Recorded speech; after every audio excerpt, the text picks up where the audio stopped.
So that's President John Mahama. He has reaffirmed his support for the anti-LGBTQ+ bill and intends to have it back in Parliament. He says he has spoken to the Speaker of Parliament, Alban Bagbin, on that. Meanwhile, Reverend Ntim Fordjour, one of the 8 signatories to the bill in the last Parliament, former Deputy Minister, the only NPP MP, is here in studio with me.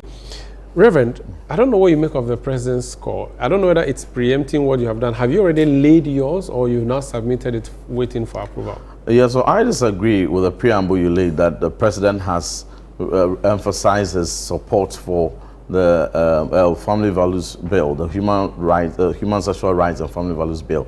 I do not see the statement he made as supporting the Human Sexual Rights and Family Values Bill 2024 that was passed, which died with the 8th Parliament and now has been reintroduced into the 9th Parliament in the same shape and form that it is. We need to be consistent with our principles. We need to be consistent with our positions on matters. Just because you have become president in 4 months should not change your position. Here is a president who at the time of campaign in the latter part of 2024, at the time when we had passed the bill, stated that he is fully in support of the private members bill.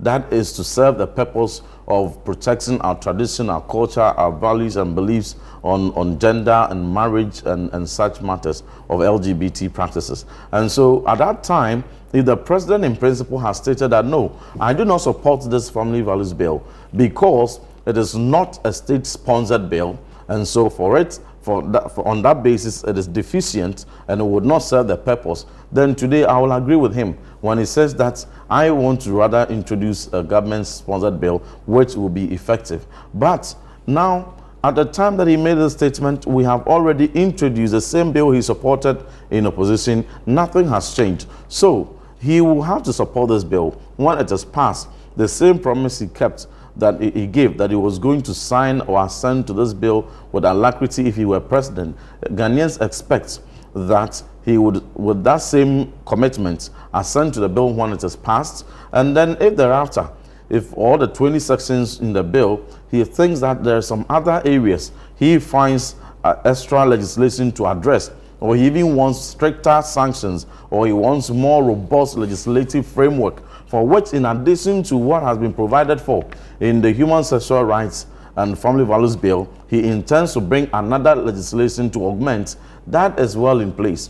But for him to totally discount the role of private members bill, he must be reminded that Parliament is an independent institution and that the executive cannot dictate to Parliament what it must do, but rather the Parliament will cooperate with you as a state if you sponsor your bill. But there's provision also made for members of Parliament independently to sponsor their private members bill. Okay. So when did you submit this? On 25th of February 2025. Has it been admitted? Yes, it has been received, and the Clerk of Parliament procedurally has received it and given acknowledgement of same. But it's not been released. And so, yes, when you receive it in this manner, it has to go through a process, and within about a week or two, it is programmed and captured in a business statement. Then it is laid, the Speaker refers it to the appropriate committees to start the crafting process. Okay. Are you not playing the ostrich? You are a member of the NPP. This bill was brought by NDC MPs, 7 of them, and yourself. Your House approved this, one of your own, and you can go through the legal gymnastics as much as you want. One of your own went to court and insisted that the process should not go on. And based on that, the thing terminated. It never went. When is it one of our own? Which one are you referring to? You refused to transmit it. I remember the debate. Who was the you? MPP side. No. If you had transmitted it to Akufo-Addo and he had signed, let's put it in perspective. Parliament is an institution, and the Parliament of Ghana is Parliament all manner of parties. Once you get in there, it's an institution, and the institution has procedures. So when bills are passed, it doesn't matter who sponsored, whether it was in the opposition or the incumbent government, the procedure is that it is transmitted to the President to assent to.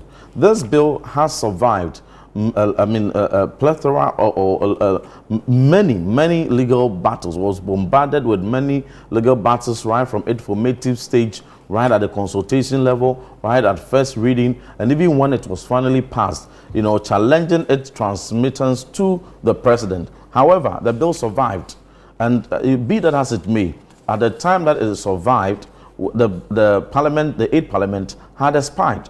And so there was no way that the process could have been seen to the end. Much as I advocated strongly, my position has been consistent. But even when my party was in power, if our party had been able to see through this bill and had been assented to, the outcome of the election we saw wouldn't have been the same as we saw it. And so in this same way, the 6.3 million voters who voted for President Mahama, President Mahama must be reminded that when CDD conducted the Afrobarometer survey in 2021, they determined 93% of our population finding LGBT practices as repugnant to our values and tradition.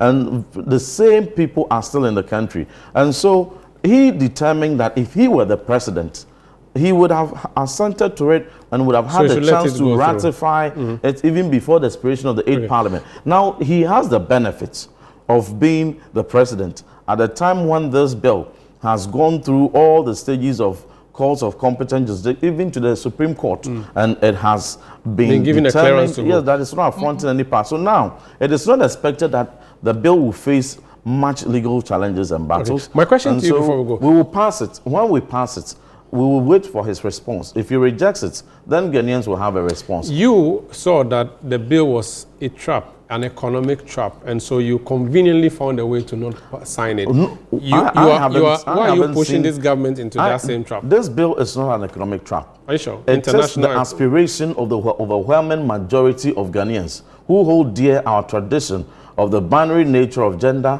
of the fact that marriage is contracted between a man and a woman, of the fact that when you are born and your gender is assigned to you at birth as a boy, that is what you live with. Even you cannot come under the guise of some feelings or some hormonal, changes to they say that are now whimsical feelings, to say that I want to change my gender, I feel like I can sleep with an animal or same person. All those perversions, they affront our values. Okay. And so that is what it means to the Ghanaian person, the Ghanaian population. So it is not an economic trap.